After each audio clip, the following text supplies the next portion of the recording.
À ma gauche, Frédéric Plisson, journaliste d'Infosport Plus, chaîne du groupe Canal+. Alessandro Di Benedetto, on vous le présente encore. Skipper de Team Plastic, qui a terminé il y a quelques jours, quelques semaines à peine, la Transat Jacques Vabre, et puis dont on se souvient évidemment pour son Vendée Globe, mis en lumière justement par ces images qu'il nous a envoyées du large. Et Hervé Borde, directeur de la société Nefertiti Productions, donc de la production audiovisuelle, qui a l'habitude donc de produire des images, des films, des magazines sur le monde de la voile. Alors, toutes ces vidéos que tu as envoyées pendant le Vendée Globe, ça te prenait combien de temps par jour à réaliser? Environ, le tout, ça devait prendre sur les 3 heures environ. Parce qu'il y a quand même, il faut dire, d'un côté, c'était un bon choix, même si quand je suis rentré dans l'organisation, dans la course, c'est un peu difficile d'accepter tout ça. Mais bon, on a des contrats. Hein. Bon, le public, c'est pas tout, mais on a des contrats qui sont quand même assez stricts avec l'organisation et tout ça.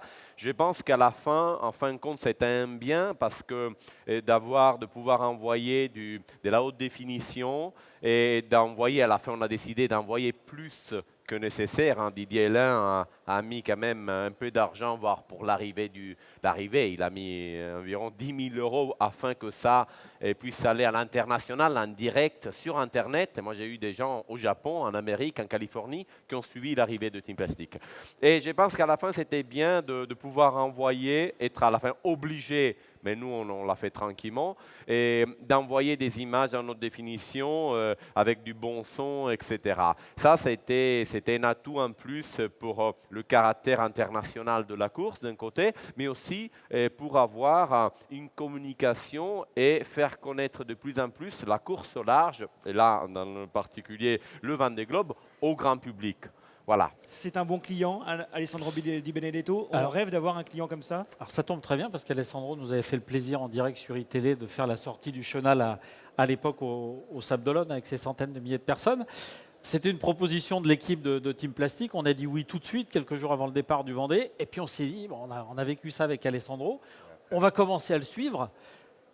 Et puis on a commencé le premier jour, deuxième jour, on a vu que dès qu'il commençait à se dévêtir, etc., les vidéos arrivaient. Moi j'avais des potes dans la rue qui ne sont pas très fans de voile qui venaient me voir en me disant « Mais c'est qui ce type sur le Vendée Globe qui winch en slip de bain et qui chante et qui est content, etc. » Ça donnait une espèce de fraîcheur. Alors je ne prends pas mal, Alessandro, ce que je vais dire, mais sur les quelques premiers jours, tu étais presque aussi peu connu, ou en tout cas ton slip de bain était plus connu que toi.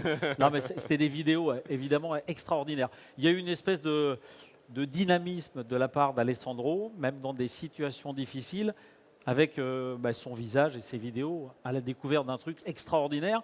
Il a fait de ce Vendée Globe une aventure extraordinaire, sincèrement. Et quelque chose finalement quelque chose de simple, parce qu'il y avait une naïveté très positive, en tout cas, dans ses vidéos, dans ses sourires, même dans des moments compliqués, il en faisait des moments de joie, quoi.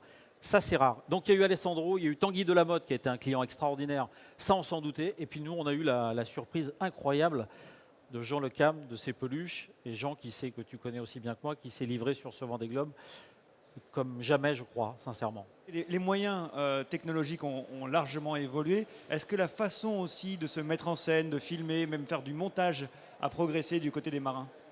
Ah oui, c'est incontestable. Aujourd'hui, d'ailleurs, à Port-la-Forêt, par exemple, il y a des stages qui sont organisés pour que les marins soient formés à l'utilisation des caméras, du matériel de montage, du matériel de transmission d'image. Et ce matériel évolue de façon tout à fait considérable. Et d'ailleurs, sur le dernier Vendée Globe, il y avait, grâce à Sodebo, à Patricia Brochard, qui a monté une société sur ce sujet, il y avait à bord de chacun des bateaux ce qu'on appelait une défi box, qui permettait aux marins d'envoyer de façon régulière des images d'une façon beaucoup plus simple que lors du Vendée Globe 4 années avant. Et je pense que le Vendée Globe 2016, ça sera encore plus facile.